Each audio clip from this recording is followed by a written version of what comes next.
We're going to have some special testimonials and also some recognitions to really kick us off. And I'm going to tell you a little bit about the significance of those. And then we'll go through the budget presentation. And as you might recall, we go through it. I mean, there's 300 plus pages of information, and we're going to go at front to back, and you're just going to see a series of staff members come and go.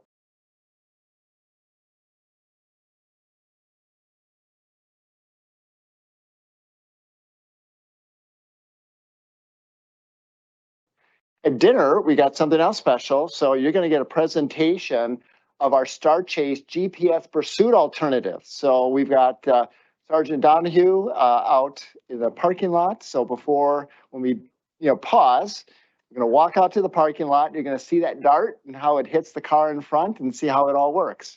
You're not going to make me run in front of them. And it can be used for people who are running away too. And you go.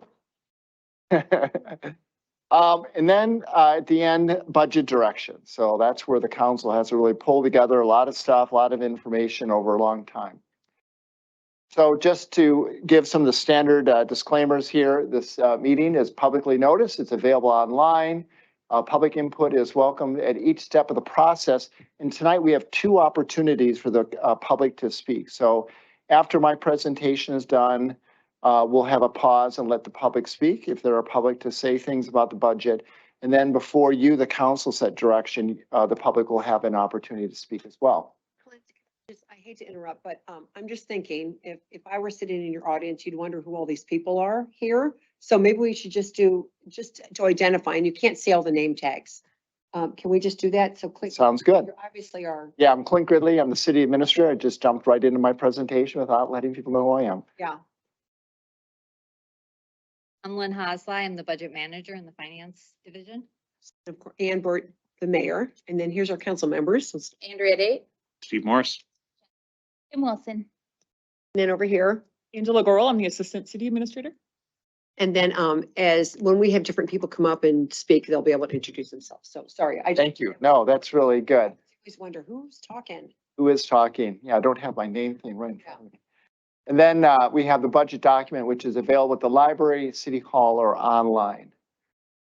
So before we get to the testimonials, let's just go through, and council is very familiar with our schedule.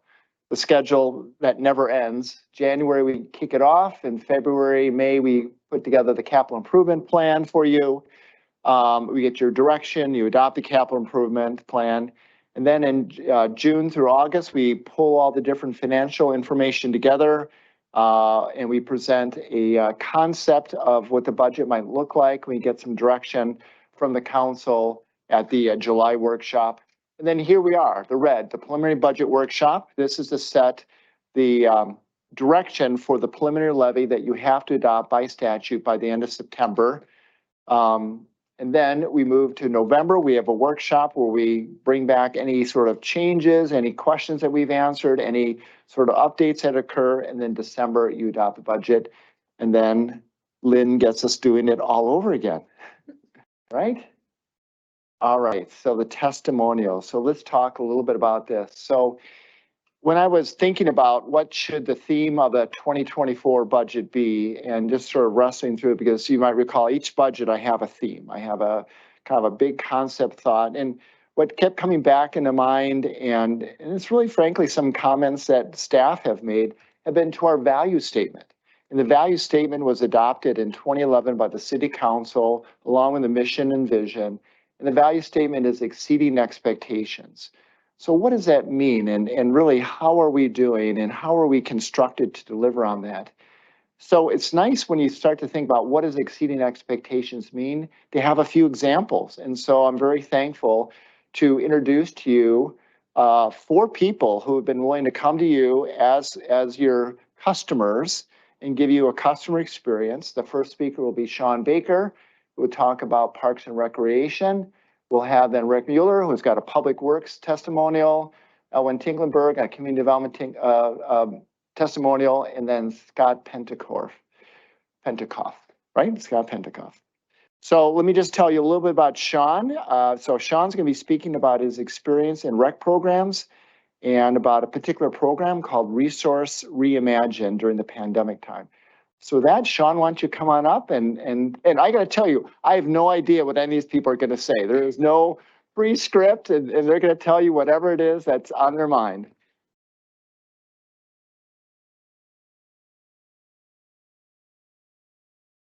Sean's mic is on, so that's good to start. Hi, Sean. Hi.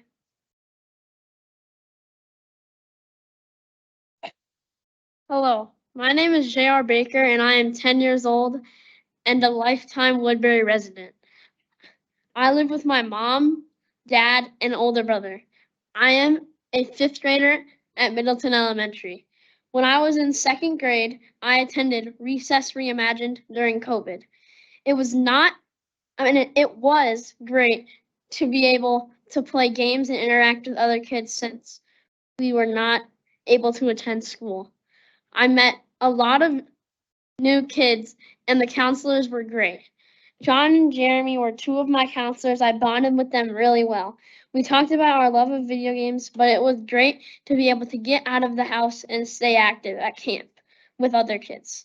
They also told us about other activities and camps that I could join to stay active. I attended playground camp, which was another great way to get outside while school was online. For the past 3 summers, I've attended Camp Carver. This has been a great experience and I look forward to it each year. I've met so many great kids and built relationships with the counselors every year. I would love to become a leader in training when I'm older so that I can have the same positive impact on young people. These programs have had a great impact on me. I think they are a great experience for kids of all ages. I will cherish my time with the amazing kids and counselors I've met along the way. Thank you for your time today and allowing me to share my experience. On behalf of my parents, thank you for getting me out of the house all summer long. Yes.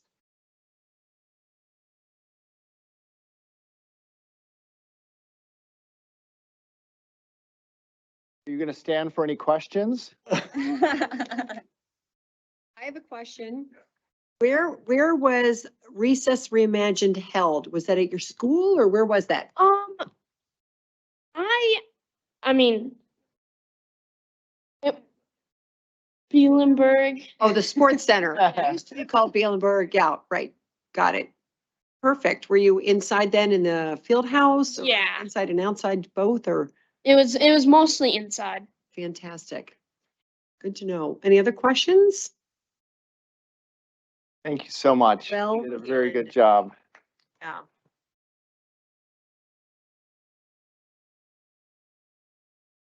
So next, we're going to bring up Rick Mueller.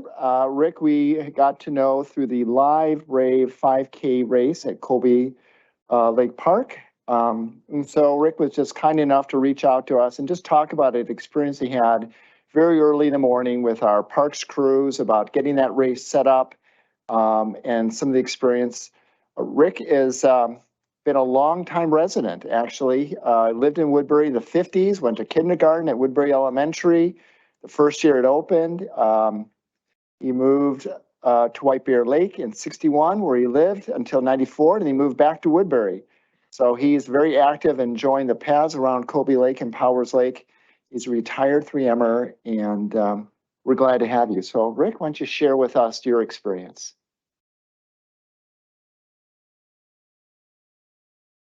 Hi. So as Clint mentioned, we held a 5K and 1 mile race August 12th at Colby Park. And it was a beautiful day. But Friday night before that, we had a terrible storm. A lot of trees down, branches down.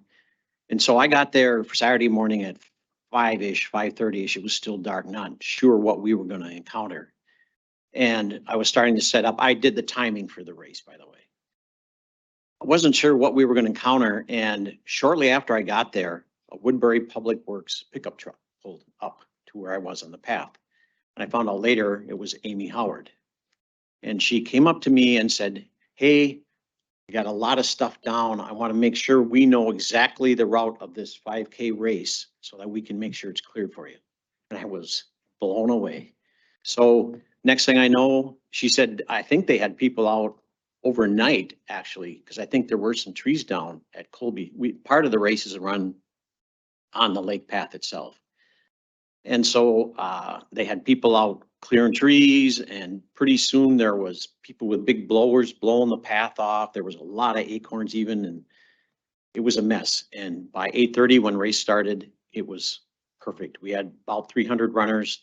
Nobody had anything bad to say about the course. It was pristine. I thought that was exceeding expectations by a lot. So thank you for that. In addition to that, I am as Clint mentioned, I am going around Colby or Powers Lake pretty much every day of the year in the mornings. And I really appreciate how well maintained the paths are around the lake. Just today, there was, I think, or no, so sorry, yesterday, there was somebody with a blower going around the path at Powers blowing, because the acorns are terrible this year. I don't know if anybody else has noticed, but, and there's a lot of seniors. I go at the same time in the morning every day, and I've gotten to know a lot of people. We really appreciate how well maintained these paths are. And I've made a lot of friends here, and I've gotten to know Dave. He's at the restrooms, cleaning, making sure everything is in good shape.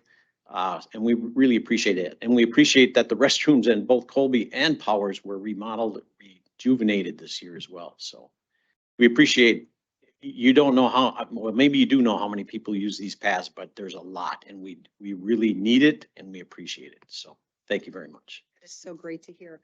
I'm curious, yeah. Are you related to Alice? Pardon me? Are you related to Alice, who was the race director for all that? I don't think so. No? Okay. No. When you did the Live Brave event? Oh, Alice. Alice. Yeah. Yeah. She organized it. Right. Her and the cross-country coach, long-distance coach from Woodbury High School are the two that put that on. Yes. So that's how I got involved. I know Right. Jeff Burkhardt very well. Yeah. And so I do the timing for that race. Yeah. Yeah. Good. Okay. You said there were 300 runners. I'll just say I was there too, but I walked it just a little bit. Okay. I mean, I used to love to run. I hate running now, but Well, then you can attest. I can attest it was First ones. just excellent. Yeah. And I love the little arrows that were placed on the trail. Hopefully Public Works was able to get those picked up. I'm not sure how that worked, Oh, but right. it was really nice to see those, easy to know where you're going. Thank you. Thank you for sharing that. Next to speak is Elwin Tinklenberg.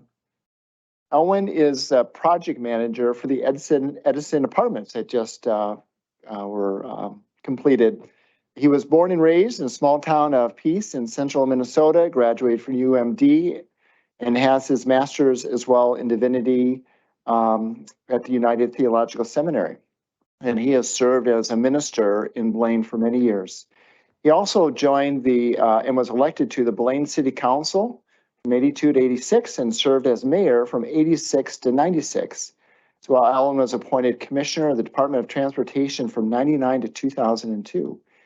And he continues to do work consulting in public and private services and entities. And so Alan, why don't you share with us your perspective? Thank you. Mayor and members, it's good to be in Woodbury. I have some history here. I used to hang out with Bill Hargis. And we had some wonderful conversations about the Met Council. I'm sure all of the issues that we dealt with, you've resolved in the years since. Wrong. Also, I've had a chance to work in a lot of different levels of government over the years. And, but my heart is still in municipal government. I have great respect for what you do and the difference you make in the lives of your community, and appreciate the opportunity to be with you. This is kind of a new role for me in terms of the private sector and working with the development. And I want to start by just giving you some numbers in terms of the project here in Woodbury, the Edison Apartments in Woodbury. At closing, when we closed on the property, the title company distributed $8.7 million in payments at closing. About a week later, we made a payment to the city for various fees, all of the inspections, all of the things, the security deposits, all of those things that we needed to make. That was another $787,000. So by the time we started, before one shovel of dirt had been dug, we put about $9.4 million into the project. The point of that is not to say that it's expensive to develop in Woodbury, but it is. But that's not the issue. Everybody wants to be here, and it's a great place to be. We wouldn't have made that investment if that wasn't the case. The point is, at that moment, when all that money was invested, the clock started. And that's the issue. And all of it then became driven by how soon could we start leasing units in that building to help us pay a return on all of that investment. And that's the real issue, is the timing then becomes critical. And as you can imagine, in a project like that, it's about a $55 million project. In a project like that, there are multiple pieces, thousands of pieces that all have to fit in sequence. And any disruption in any of them creates a huge delay at the end. And that's sometimes hard to understand how all of those pieces, you have to have the panels up before the windows come in order to put them in. You have to have the footings and foundation poured before you can put the panels on. All of those things have to happen in sequence. And that's where it becomes so important in dealing with the city and the city service, is that if there are issues in terms of documents being prepared, if there are issues in terms of permits being issued, if there are issues in terms of inspections being handled, decisions being made, all of those things impact that process. And that's where we think it's so important to work in partnership with the city in terms of those services being provided. Humbly, we believed when our project was under construction that it was the most important thing happening in the city of Woodbury. And that whatever we needed should be responded to immediately. Now, I know from having been where you are that that's not possible. But being responsive, and that part of your mission statement that talks about responsiveness, is so critical to keeping those projects going. And in just our little area, we had Beyond Apartments and Sundance and Tullamore and us all going on at the same time. And so while all of our experiences with your staff were positive in terms, we disagreed about building, Eric will tell you about that. But, and the color of the stone, those were small issues. They were very helpful in terms of responding to the needs we had. The only issue is at times it didn't feel like there were enough of them. There were so many things going on in the city, so many demands on their time, so many expectations that they were facing, so many phone calls that they were getting, that sometimes it appeared to make it hard for them to get back to us in terms of things that needed to be done. And so my only suggestion is that you continue to focus on that service aspect of making sure that things are done in a timely and responsive way, because it makes such a huge difference in terms of the ability of projects to move forward and maintain the kind of schedules, the kind of demanding schedules that they all face. So again, thank you for the opportunity. It's great to be in Woodbury. We are happy to be a part of the community. I should have mentioned, Ellen had a hand in the National Sports Center, which is a huge project and a great asset to the state. Yeah, that was fun. It changed the community. It did. It completely changed the community, and it brought then the TPC Right. To the community and the tournament that was a part of that. So we're very proud of it.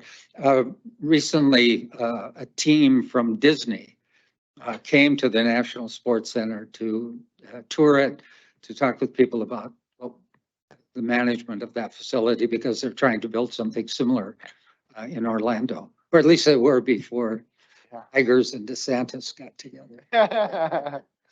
Fascinating. Your, the Edison apartments are beautiful. I had a chance to tour those. They're lovely. Are you still employed there, or were you just with the developer contractor, or are you a part of that organization? I'm with the developer, and we've got other projects in the area. We've got 2 in Lakeville. We've got a large project in in Shoreview.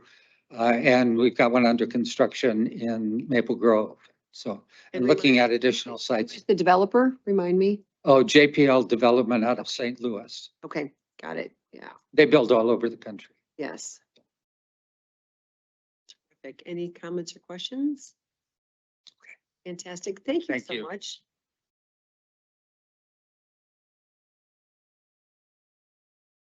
All right, we have one more. So Scott Pentecoff, he's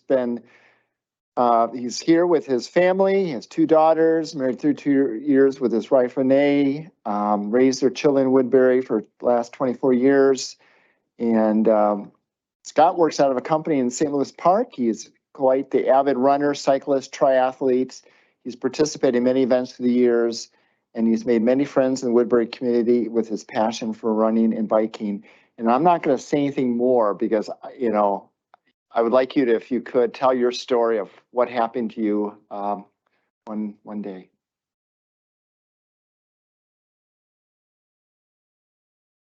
Well, first of all, thank you for having me. Anytime I get the opportunity to share this story, and I might get a little emotional because I always do. But on June 25th, I was training, I've been training for a race, and I was scheduled for a 10-miler. And so I went around Kobe and Powers and all that, and ended up, I was at about mile 9, and it wasn't a particularly hot day. But it was a little muggy, and I was just not feeling great. And I was getting close to mile 9 of that run, and decided that I was just going to walk it in. It just wasn't my day.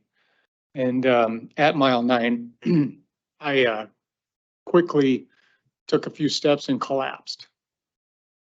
And then a guardian angel, who's sitting right there, happened to be driving by. I call it divine intervention because he was at church with his family. They decided to stay after 10 minutes, which they normally don't do. He took a different route home than he normally takes. And he found me face down on the side of the road. And Aaron is a Bayport police officer, and he was off duty, and he quickly ran over and took action and flipped me over and identified that I was having a major cardiac event. And so he quickly started CPR compressions, and there was a bystander, I don't know if that person's here, but called 911. And because of Aaron's training, he was able to identify that I was agonal breathing, meaning that my heart had stopped, my diaphragm was going up and down because my brain still wants oxygen. So he was able to identify that to the dispatch. And so when that was sent over to dispatch, it obviously created a hurry, and Michael Martin, who I've gotten to know and become friends with, who's a fire captain here, was on his way, just happened to be coming down, I believe it was on Bailey Road, very close, and within 2 minutes and 37 seconds, he had the defibrillator on me, and Aaron was doing perfect chest compressions. Forever going to be my guardian angels, and these people are heroes, and so to take action like that is just remarkable to me. They put me in the ambulance, and the next thing I remember was waking up in the ambulance. And on one other note, I'll just say that they said I was a 40-year-old male. So thank you for that, whoever. Anyway, so I woke up in the ambulance and obviously pain. When you do chest compressions, right, you break, so you cracked the sternum and 3 ribs. And I didn't have any ID on me. And there was a student that was a part of the EMT team, and she got in my face and asked me, what's your name?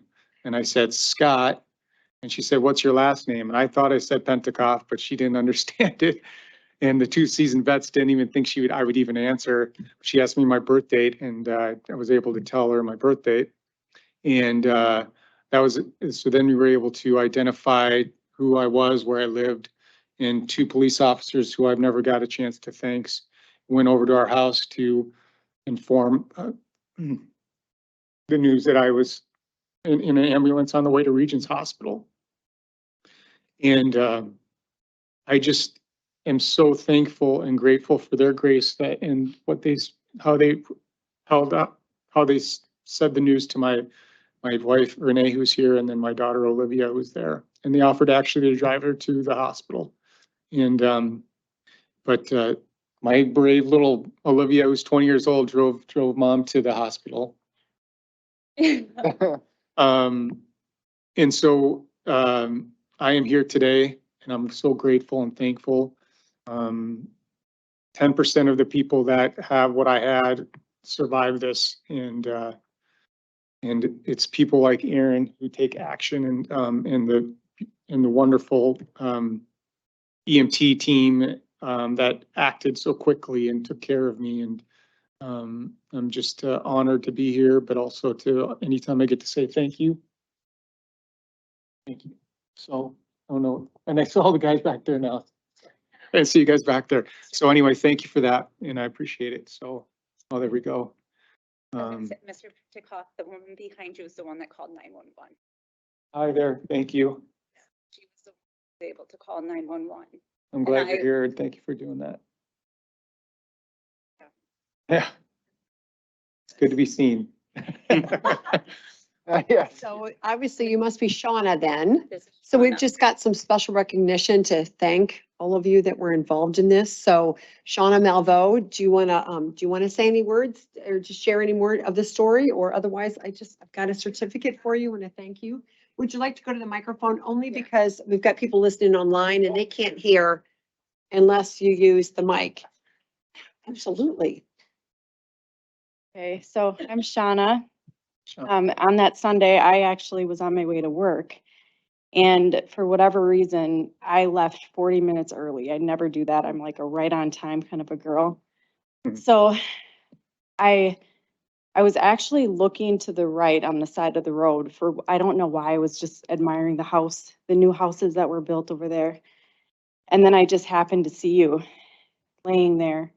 And so I stopped immediately, had my phone out to call 911. And actually Jennifer and I both came over to you together and were able to help. And then Aaron, and then Aaron came over and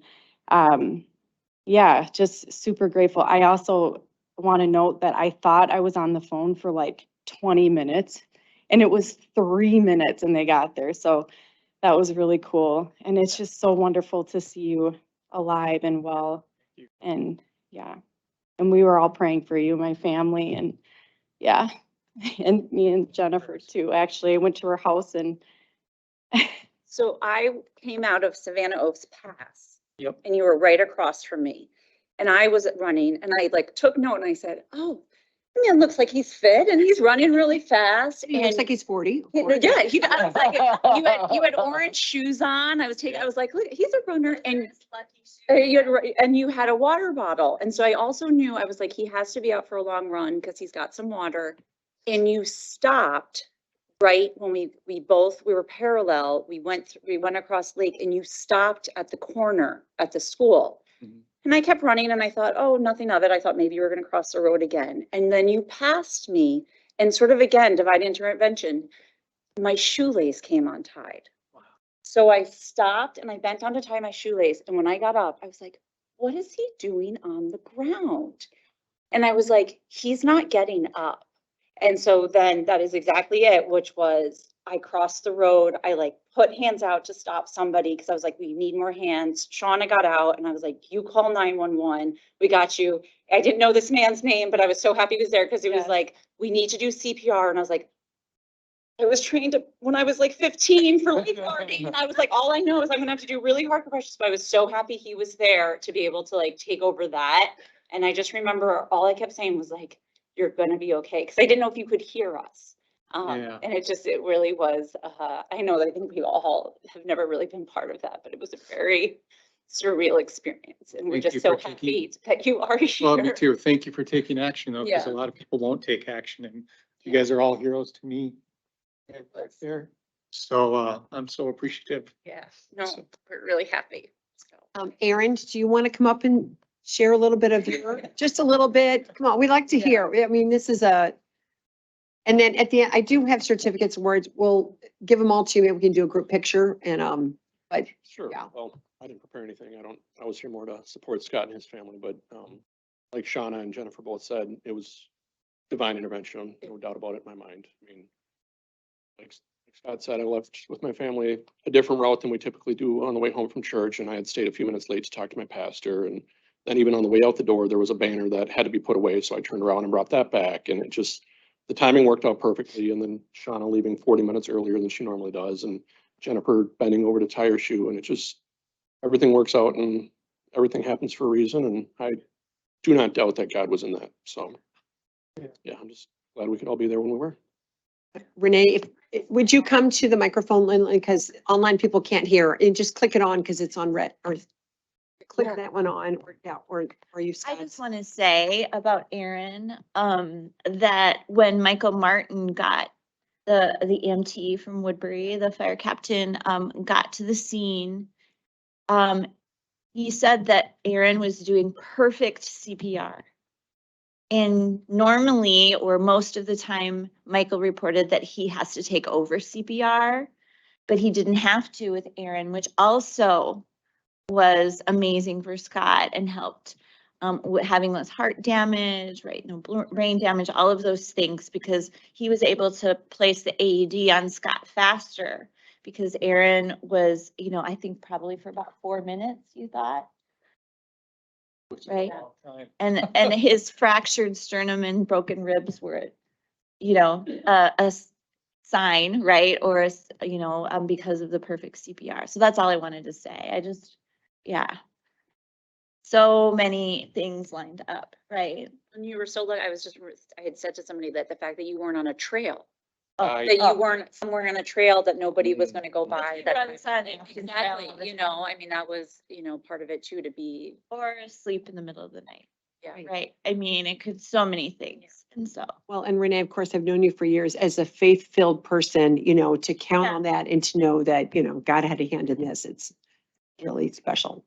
it's Just so happy for you, Scott. And just the first responders in Woodbury and I don't know who Dave Home is, but thank you. Yeah, where's Dave? Okay, okay, so you get to come up and speak too. Come up. We want to hear, Well, your and part.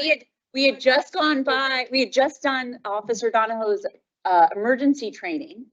And then Dave came up in the Woodbury truck, and I remember I looked at you and I said, can you please start to direct traffic? Because I was like, he's a Woodbury person, his truck has got a light, that will help people slow down. I was like. Dave, please come up. Again, you got to talk through the mic so those listening online can hear. Yeah, so I had just come off one of the back trails and was coming up the road and kind of saw people up there, but wasn't sure what was going on.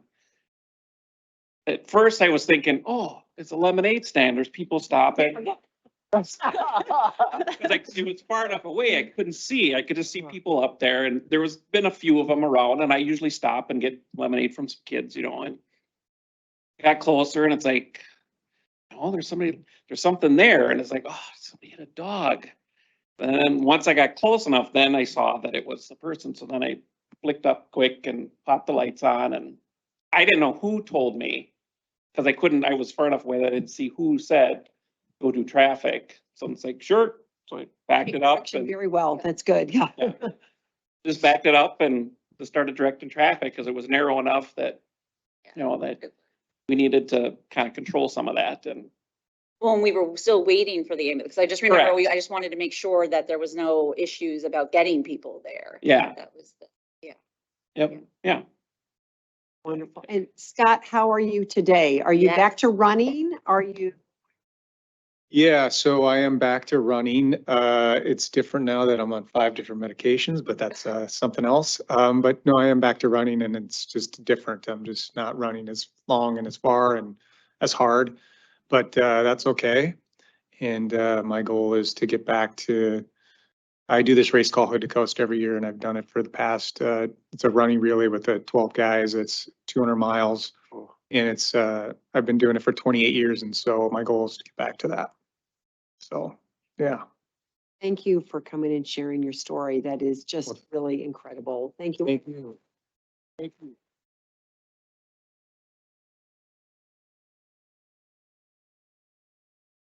So there was that help, and can we arrange a picture? Scott, if you want to come up, Renee too, and then everyone here. Let's do a little photo and. Somebody got a camera? Got the camera. Oh, Elizabeth, okay.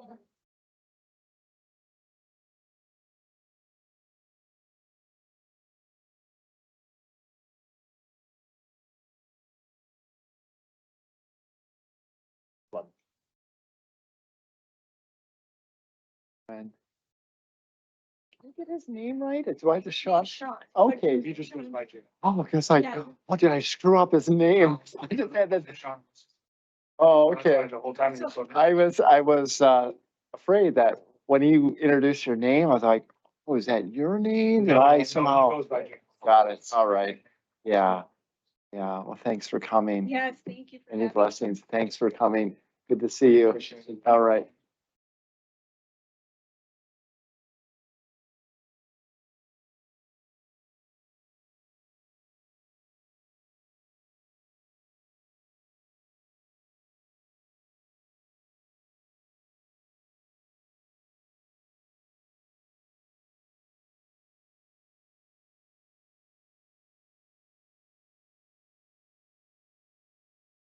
Good looking safety crew.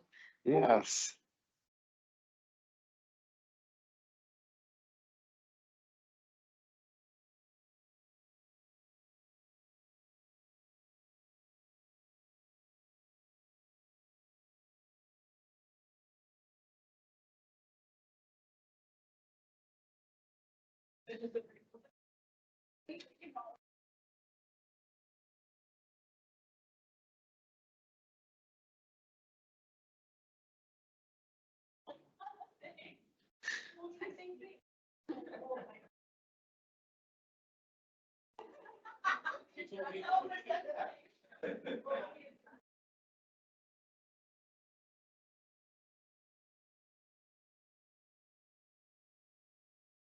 Yeah, a big round of applause for all of you.